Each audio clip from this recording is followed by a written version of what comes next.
नमस्कार, आप देख रहे हैं अनुभवी आंखें न्यूज, खबर भी असर भी, और मैं हूं आपके साथ संतोष गुप्ता। आइए देखते हैं बिहार की ये खास खबर। बिहार विधानसभा चुनाव की तारीख की घोषणा हो चुकी है। आपको बता दें 2 चरणों में बिहार में चुनाव तय है। आपको बता दें कि 6 नवंबर को एवं 11 नवंबर को बिहार में चुनाव है। पूर्णिया के डीएम अंशुल कुमार ने आदर्श आचार संहिता को लेकर संवाददाता सम्मेलन किया। इस मौके पर उन्होंने कहा कि पूर्णिया में आज से आदर्श आचार संहिता लागू हो गया है। उन्होंने कहा कि दूसरे चरण में 11 नवंबर को पूर्णिया के 7 विधानसभा में मतदान होगा। डीएम ने कहा कि 7 विधानसभा में आपको वोटर मतदान केंद्रों पर जाएंगे और मताधिकार का प्रयोग करेंगे। उन्होंने जानकारी देते हुए कहा कि 20,85,087 वोटर हैं और 2553 मतदान केंद्रों पर इसका मतदान प्रयोग करेंगे। कॉन्फ्रेंस में आप सभी लोगों का स्वागत है। आज आप सभी लोगों को ज्ञात होगा कि आज भारत निर्वाचन आयोग के द्वारा आज 6 अक्टूबर को बिहार विधानसभा चुनाव निर्वाचन के जो है 2025 के, उसके संदर्भ में प्रेस नोट जारी किया गया है और प्रेस कॉन्फ्रेंस करी गई है। आपको मैं बताना चाहूँगा कि आज हम लोगों के ज़िला जो है वो द्वितीय चरण में हम लोग के ज़िले का नाम आया है। हमारे ज़िले में 20,85,000 मतदाता आज की तिथि में हैं और इन मतदाताओं को हम लोग कुल 2553 बूथों पर 1190 पोलिंग स्टेशन लोकेशन पर हम लोग मतदान करवाएंगे। तो हम लोग की जो विभिन्न ड्राफ्ट की स्टेजेस हैं वो मैं आपको बताना चाहूँगा कि अधिसूचना की तिथि आज से हम लोग का अनाउंसमेंट ऑफ इलेक्शन हम लोग कह देते हैं कि हो गया है। तो आज से हम लोग का मॉडल कोड ऑफ कंडक्ट जो है वो चालू हो जाएगा। तो अभी हम सभी राजनीतिक दलों के साथ भी बैठक करेंगे और 163 बीएनएसएस के तहत पूरे जिला में, जिसको हम लोग 144 के नाम से भी जानते थे, निषेधाज्ञा जारी होगी विभिन्न प्रयोजनों पर। उसके लिए अलग से हम लोग आदेश निकालेंगे। साथ ही विभिन्न अन्य आयाम जैसे लाउड स्पीकर का जो एक्ट होता है, प्रॉपर्टी डिफेसमेंट का जो एक्ट होता है, वो सारे भी क्रियान्वित होंगे। तो एमसीसी की गाइडलाइंस हम लोग अब आज से एनफोर्स करेंगे। भारत निर्वाचन आयोग को हम लोग निरंतर अब रिपोर्टें जो हैं 24 घंटा में हर एक एलओआर की रिपोर्ट और एक एमसीसी की रिपोर्ट साझा करेंगे। दूसरी तिथि हम लोग के लिए महत्वपूर्ण है अधिसूचना की तिथि। अधिसूचना की तिथि अर्थात नोटिफिकेशन। तो नोटिफिकेशन 13 अक्टूबर से हम लोग के ज़िले की सभी विधानसभाओं के लिए हुआ है और जिस दिन अधिसूचना होती है वहाँ पर हम लोग नाम निर्देशन पत्र, कोई भी अभ्यर्थी जो कि योग्य है, अर्हता रखता है, वो अपनी नाम निर्देशन जो है जिस भी विधानसभा में चाहें वो कैंडिडेट के रूप में अपना दे सकते हैं। नाम निर्देशन पत्र दाखिल करने की जो अंतिम तिथि है वो 20 अक्टूबर रहेगी। तो 13 तारीख से शुरू होगा, 20 अक्टूबर तक चलेगा। इसमें ध्यान देने की बात यह है कि जो पब्लिक हॉलीडे है उस दिन उसको काउंट नहीं किया जाता है।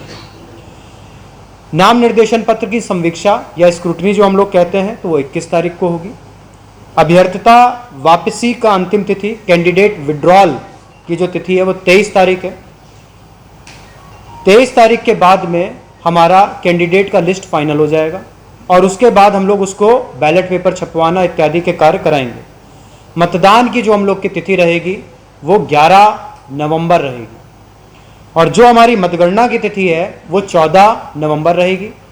पूरी तरीके से निर्वाचन के दृष्टिकोण से पूरी प्रक्रिया पूर्ण जो है वो 16 नवंबर को कर ली जाएगी।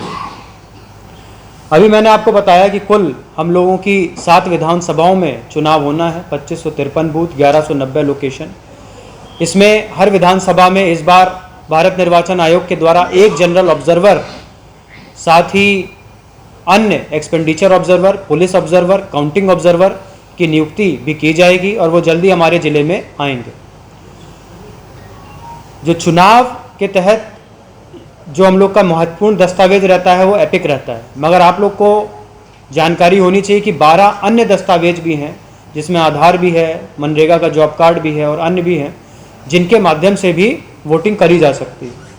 इस बार voter guide, voter information slip उसको भी लोगों के बीच में बांटा जाएगा।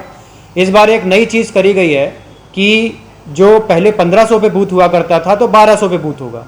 इसका मतलब लंबी लाइनें नहीं लगेंगी बूथों पर और जल्दी से जल्द हम लोग का VTR और बेहतर होगा। जो AMF हैं, चाहे बिजली हो, पानी हो, शौचालय हो, रैंप हो, टेंट लगाना हो, ये सारी चीज़ें हम लोग इस बार उपलब्ध कराएंगे। इसके अलावा मॉडल बूथ, जो महिला का बूथ होता है, विमेन मैनेज्ड बूथ, महिला सशक्तिकरण के दौर में, PWD बूथ, इनको भी हम लोग हर विधानसभा में अधिष्ठापित करेंगे। एक नया निर्णय इस बार मोबाइल डिपॉजिट फ़ोन फैसिलिटी की भी आई है।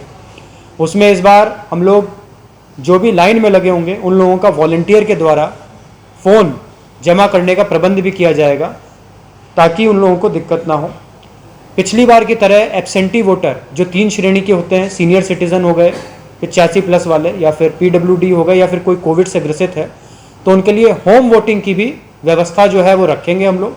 और उसको अभी से हम लोग शुरू करेंगे कि फॉर्म 12D उनके घरों पे पहुंच जाए BLO के माध्यम से, और फिर उसको जो लोग इच्छुक होंगे उसका हम लोग कैंडिडेट जो होंगे उनको सूचना देते हुए हम लोग उसका भी निर्वाचन उनके घर पे जाके करवाएंगे। नॉमिनेशन के लिए सुविधा पोर्टल बनाया गया है ACI के द्वारा, उसके माध्यम से नॉमिनेशन करा जा सकता है और साथ में फिजिकल रूप में RO को भी दे सकते हैं। एफिडेविट बहुत महत्वपूर्ण है। कैंडिडेट को मैं सभी पॉलिटिकल पार्टी और आप लोग के माध्यम से बताना चाहूँगा कि एफिडेविट को बारीकी से भरें। विभिन्न MCC के जो गाइडलाइंस होती हैं उसमें कैंडिडेट को भी दी जाती है किताब, साथ में पॉलिटिकल पार्टी के भी दी जाती है, और बहुत स्पष्ट नियम लिखे जाते हैं कि हाँ भाई क्या क्या चीज़ें अलाउड हैं क्या नहीं है। तो विस्तृत SOP भारत निर्वाचन आयोग के द्वारा दिया गया है, उसको भी हम लोग कराएंगे। हम लोग के पास में इस बार चुनाव में CAPF की कंपनी, हम लोग अनुमानित उम्मीद कर रहे हैं कि सभी बूथों पर हम लोग के पास CAPF की कंपनी जो है उसका भी प्रबंध रहेगा। लगभग हम लोग 101 से 100 कंपनी के लगभग हम लोग CAPF की कंपनी का हमें आकलन कर रहे हैं कि हम लोग को आवश्यकता रहेगी और हम लोग आराम से उसका चुनाव करा लेंगे।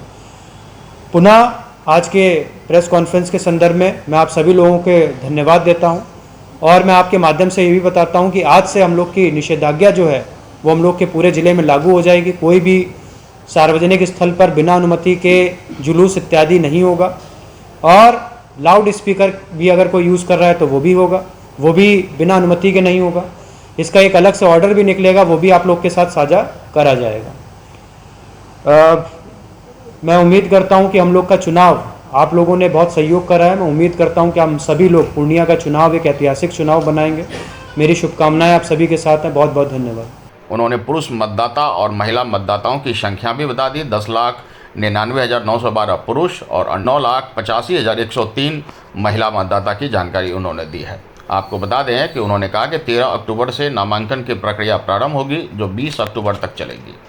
21 अक्टूबर को स्क्रूटनी किया जाएगा, और जबकि नाम वापस लेने की तिथि 23 अक्टूबर तय की गई है। वहीं राजनीतिक दलों के लिए भी कई अहम निर्देश उन्होंने जारी किए। अब बिहार विधानसभा चुनाव की तारीखें की घोषणा हो चुकी है। मतदाता अपने मतदान का वोट के दिन उपयोग करेंगे, और अनुभवी आंखें भी अपील करती है कि पहले मतदान बाद में जलपान। अनुभवी आंखें मीडिया के लिए पूर्णिया से गौरव गुप्ता की रिपोर्ट। देखते रहिए अनुभवी आंखें न्यूज और पढ़ते रहिए अनुभवी आंखें अखबार। सोशल साइट्स, ऑनलाइन चैनल पे जाकर आप हमारे चैनल्स को देख सकते हैं, लाइक और सब्सक्राइब भी कर दीजिए। दोस्तों, आप हमसे जुड़ने के लिए अपना पासपोर्ट साइज फोटो और एक आधार कार्ड की फोटोकॉपी हमें भेज दें और हमसे जुड़ें। हमारे से जुड़ने के लिए इस नंबर पे आप हमसे बात कीजिए। हमारा नंबर है 8826227802।